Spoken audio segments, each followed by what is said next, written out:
Tay. Ano? Saan bola? Ah. Sakot si tatay, naabutan natin. Kasalubong. Si tatay lagi yung nag-aaya sa atin ng basketball. Actually, ilang beses na akong inaaya ni tatay maglaro, pero ako lang yung tumatanggi. Ang dami ko ng tanggi, pero hindi pa rin ako nakakalimutan ni tatay. Yan, salamat ni tatay. Yan. Siya lagi nag-aaya sa atin maglaro. Asan na iba, tay? Asan na iba? Andyan, ha?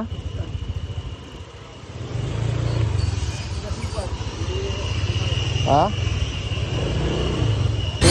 Kamusta mga buddy? Today is another day. Ngayong araw magpapapawis na ulit tayo kasi syempre 2 months din tayong hindi nakapaglaro kasi sobrang busy na talaga.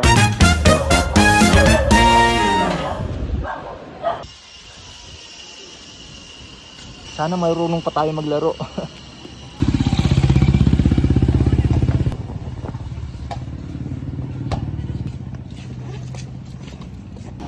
Inaayos mo ba? Hindi na talaga pupunta? Hindi ko alam kung marunong pa ako maglaro. 2 months din ako di nakapaglaro. Tapos tignan mo yung mga kalaban, oh. Ayun, oh. Diba? Malalaki din yung mga kalaban namin ngayon.